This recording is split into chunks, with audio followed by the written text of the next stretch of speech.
Welcome to Arts and Entertainment. I'm Deborah Gilbert, your host. So glad that you're spending some of your day with me today. Greatly appreciate it. Today we have a very special show. We're going to be highlighting the Goodspeed, which is located in East Haddam, Connecticut. And if you're looking to find their website, it's goodspeed.org. And I have the pleasure of having the Director of Marketing, Dan McMahon, as my guest today. And Dan, thank you so much for being here. I greatly appreciate it. It's my pleasure. Let's enhance this interview with you. Okay. Why don't we go back to your backstory, if you will. Where do you come from? What is your life like? What brought you to the Goodspeed? Well, the Goodspeed brought me to the Goodspeed. I actually am originally from Chicago and worked in various marketing careers with hotels and paper towels and some other things before I settled into entertainment. And I was working at a large theater in Chicago that was a presenting house, one where tours came through. And we produced our own little show a couple of times, and I thought, that's what I want to do. So I started looking around and actually knew the woman who I replaced. And when I heard she was leaving, I thought, I'll check that out. And I came and interviewed and met Michael Price, who was the executive director at the time. And he offered me the job right then and there, and I accepted it and flew back to Chicago and made my arrangements, and a month later I was here. So did you know growing up as a young person, or was it at that moment that you decided that theater was going to be where you were going to pursue your endeavor? You know what, as a young person, I enjoyed theater, like in school, being in the school plays and things, but knew I didn't have the talent to be on stage. And unfortunately, I didn't know about other careers in the theater. And so it was not a dream I ever thought I could achieve, to work in the theater, because I couldn't be an actor and didn't want to be stage crew. That were the only two things we knew. So it just kind of happened by chance that I ended up working in the theater because I had a marketing background. And now I preach all the time up to young people that there are so many careers in the theater if you're interested in it. Anything, from administration to technical to digital to everything you want to do could be in the theater. Tell me about being hired at the theater by Michael Price. What was your responsibility when you first started? Good question. Well, always director of marketing, and when I started, I was in charge of the marketing functions. Advertising, PR, excuse me, and generally the communications. And then over time, I took on more and more responsibilities, and now am in charge. The box office reports to me, front of house, which is the usher staff, concessions, which is the bar and our little gift shop, and so all of those functions, as well as all the sales functions.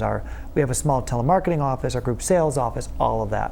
So everything that's public kind of is something that it's in my area of responsibility. And how long have you been at the Goodspeed? 18 years, I can't believe it. I moved here to Connecticut thinking, okay, I'll stay 5 years and move on and do something else, and 18 years later, here I am. How has the journey been for you? Has it been worth your while? Oh, every minute of it. I mean, there are still mornings I wake up and drive around and think, gosh, I live in Connecticut. I live on the East Coast. I'm a little Midwest boy. What am I doing here? How great is this? Tell us about the Goodspeed. Tell us about the history of the building, of the location, what's happening there now.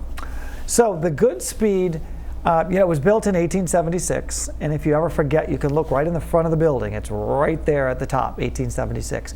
And it's named after William Goodspeed, who was a shipping magnate, and he built the building as a shipping terminal and then a mixed-use building, which they didn't use that term those days, but that's what it was. So he ran steamships up and back and forth to New York, and this was his terminal on the lower levels. But he put up above some shops, general store, post office, that kind of thing, and at the top a little theater for traveling shows to come through. And you can imagine 130 years ago what this structure looked like. It was, the 4 stories tall in an area where nothing was more than 2, and just this gigantic wedding cake building. So he ran it. He died shortly after, and the theater, had some traveling people come through for a couple of years, and then was kind of shut down. And over the years, by the 1920s, the building was kind of, going into disrepair. It made it into, I think, the 30s, and then eventually was shuttered. And the state took it over, and in the 1950s, it was a garage for the state trucks. So picture the front of the building with those beautiful doors and the steps and that facade. Those were roll-top doors, and there were dump trucks inside. And the state was going to tear it down because it was in really, really bad condition. And some people decided that we needed to save the building. It was the really beginning of the whole movement to save historic structures. And a few women started the committee and got together a group who lobbied the governor at that time, who sold they created a foundation, sold them the building for $1, raised the money and restored it, and then in 1963 it reopened. And since then we're doing more in that building than ever was thought could be possible on that tiny little stage. You know what, why don't we take a break? We have a 7.5-minute clip. Let's take a look at the Goodspeed and some of the shows that you offer there. Great. If we could run the clip, that would be great.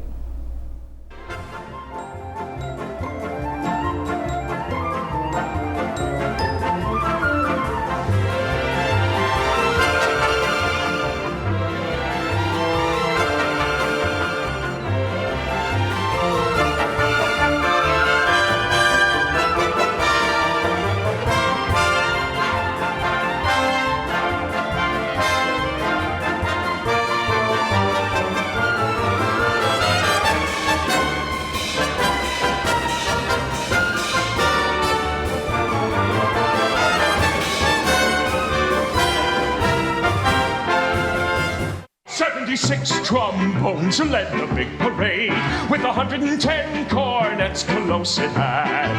They were followed by rows and rows of the finest virtuosos, the cream of every famous band. 76 trombones led the big parade with 110 cornets close at hand. They were followed by rows and rows of the finest virtuosos, the cream of every famous band.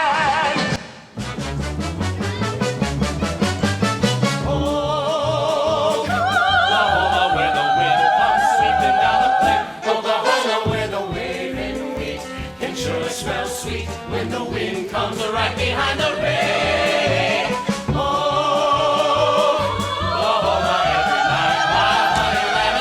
every night I sit alone and talk and watch a hawk making lazy circles in the dark. Now leave Manhattan.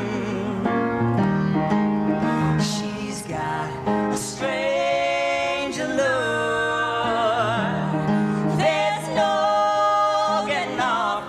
Manhattan, unless you're getting off on her. She won't leave a man, she won't deceive a man, if I keep pleasing my Manhattan.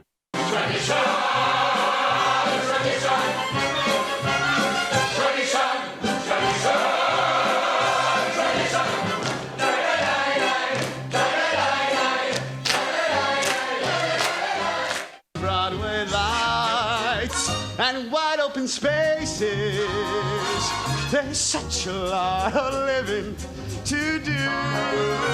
Lots of dates and no one to scold you. Loop-de-loo and laugh at the view. Moonlight swing and someone to hold you. We got a lot of living to do. Goodbye, good goody girl. I'm changing and how I'm changing and how I'm changing. So beat the drums, 'cause here comes the relief. Beat the drums, 'cause here comes the relief. Hot off the press, one step ahead, jazz age. Hot off the press, one step ahead, jazz age. Whoopie, baby, we're so thoroughly modern.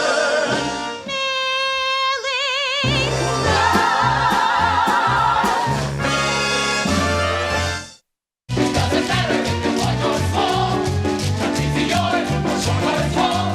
Even if you can't dance at all, all you really have to do is shine.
defender, pull the stops up. Hallelujah.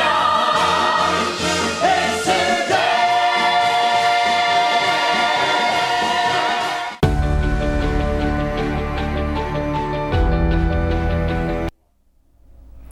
Well, I hope you enjoyed learning more about the Goodspeed. We're going to take a break right now. We'll be right back. Hey, let's check out this park.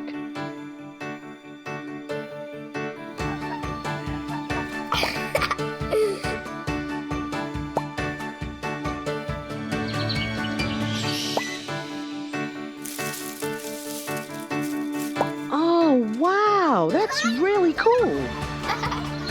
To find a great local park or forest near you, go to discovertheforest.org.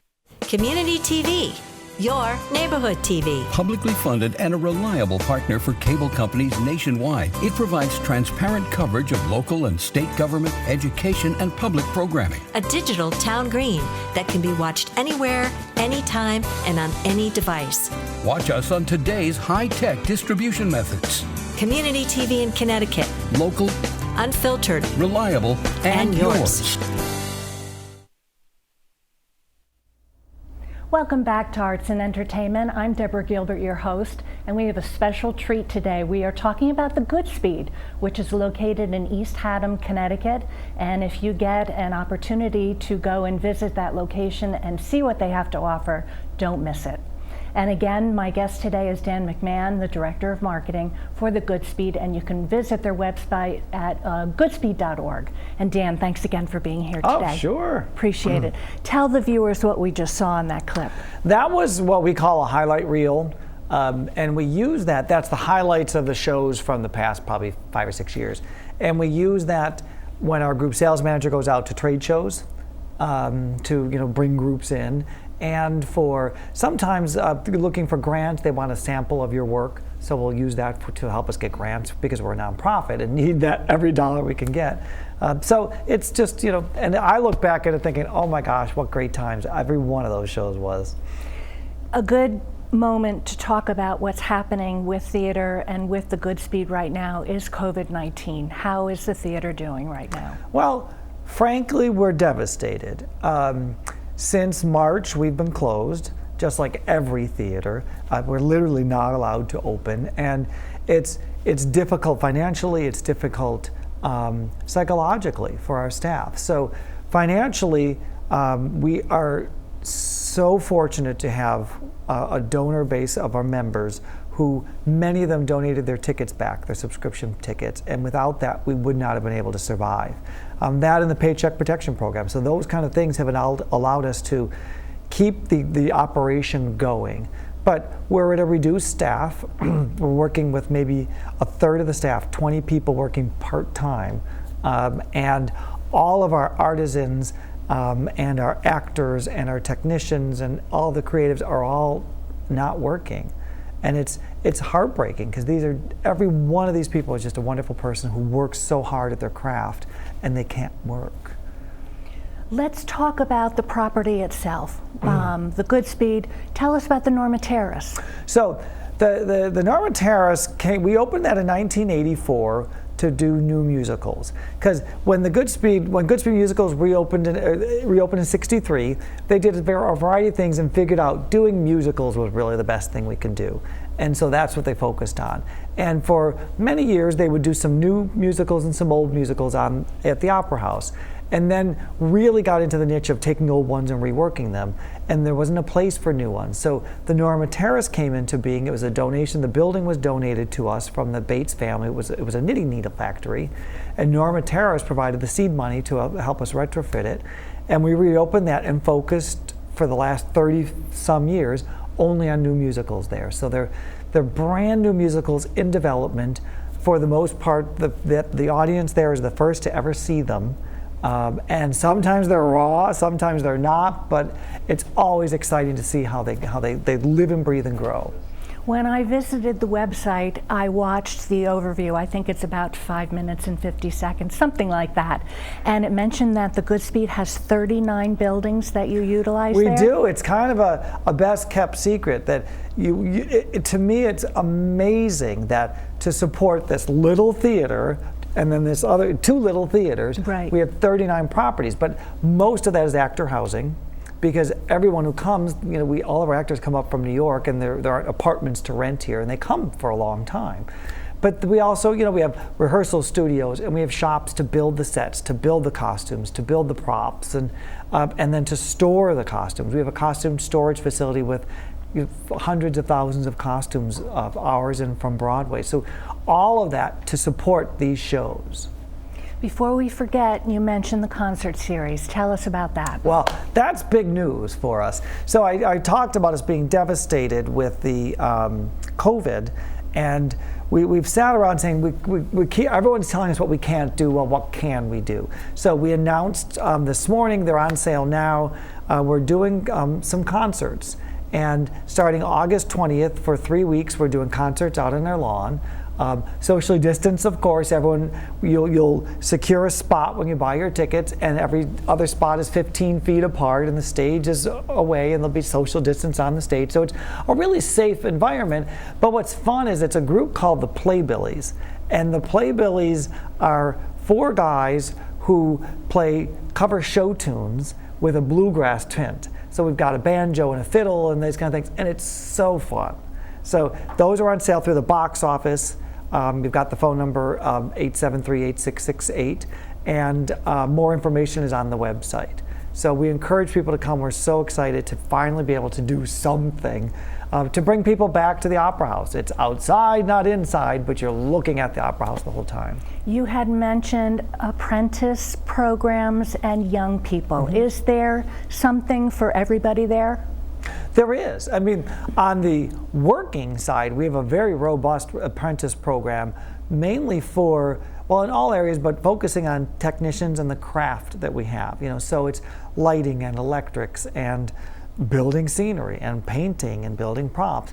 And these are generally college graduates who have studied it and want to, get the practical experience. And they'll come work with us for a year or 2 and go out into the world and become major players in the theater world. And some come back to us and work as real professional year-round people. So it's an amazing program. What about children? Are they available? Is there a camp for them? Yeah, we have a whole series in our education department called Goodspeed Kids Camp. And really what it is, it's a series of classes for acting and voice and dance and those kind of things. And until now, they've been in person with actors coming up from New York or choreographers or whatever. And now we've moved them to online, and a new bunch begins in the fall. So that's all on our website. I mean, those are, we're taking applications now. What do you foresee the future looking like, maybe from your perspective in marketing or the perspective of the executive director, et cetera, of the future of the Goodspeed? Well, future, I always think it's bright.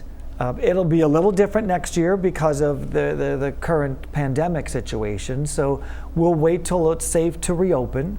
But we are planning a season and doing what we do. So we can't wait to get back to that.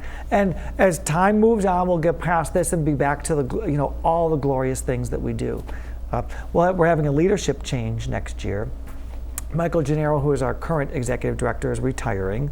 So we're in the process of searching actually for 2 managers for the theater. One will be an artistic director, and one will be the managing director running the business side. And that's more the typical way theaters are run these days. So that search, it's a national search that our board is undertaking, like literally as we speak. Can you tell me a little bit about Michael Price? Very famous, was at the studio, at the Goodspeed, I guess 40 plus years. Yeah. What is his history and why did he leave? Michael Price, first of all, is a wonderful person, and he is credited with making Goodspeed what it is. He was actually there during the restoration as a student. He was studying architecture at Yale University and came to learn about it, and then worked at the theater in the early days as one of the technical production type of people. And I will tell the story because he does. He got fired, and then a couple years, and went out on his own and worked in New York and worked on tours, and then got called back. And that's when he took charge of the place and built it into what it is. And he retired in 2014 after, I think it was 47 years of doing this. But it's still on our board, and a resource for all of us and a friend for all of us, and the biggest cheerleader for Goodspeed and for the arts in Connecticut that that anyone could be. We hear many times about the Goodspeed and the performance plays going to Broadway. How does that happen?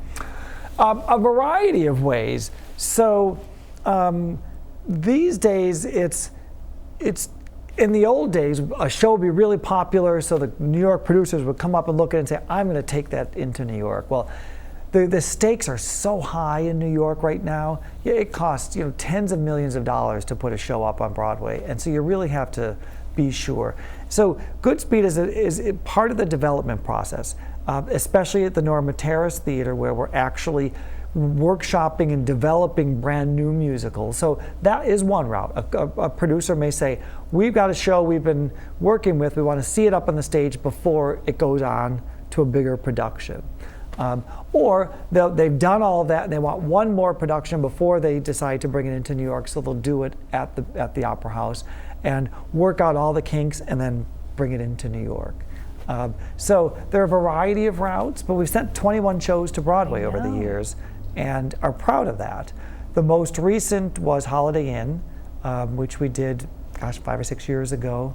And I won't be surprised that there'll be more soon. And you have Emmys, am I correct? Or as awards? Tonys. Excuse me. We have, Goodspeed has been honored twice with the outstanding regional. The first award was outstanding contribution to theater, and then there's a regional theater award, and we received that. So we were the first theater to have two, and the only theater for a very long time until a few years ago when the O'Neill Center in Waterford was given a second one. We have probably many actors, producers, creative people that are watching us right now. How does somebody present themselves to the Goodspeed to be hired? Well, for actors, we do all of our auditions in New York, and then we do local auditions once a year, so that if you're interested in that, you go to our website and you can sign up to be on the mailing list for that. And the same, our creative people, it's really industry networking, how it all works out, and our producing staff kind of handles all of that. We have just a little time left. Why don't you tell us about where people can find you website-wise and any closing thoughts? Okay, so you can find everything you want to know about Goodspeed at goodspeed.org. Tickets are on sale now for the concerts. I'm so happy to have tickets on sale, 860-873-8668. And closing thoughts, I would say, first, for any of our members or donors who are watching, thank you so much for helping us through this time. We're going to make it through. It's because of you, and we really appreciate that.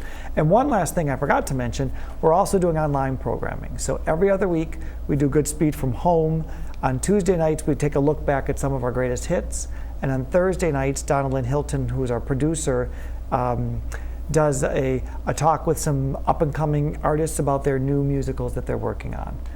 So you get a glimpse into the past of theater and to the future of theater. Well, thank you, Dan, very much for being my guest today. I appreciate it. Well, thank you. Dan McMahon, the Director of Marketing for the Goodspeed, has been my guest. You've been tuned into Arts and Entertainment. I'm Deborah Gilbert. We'll see you next time.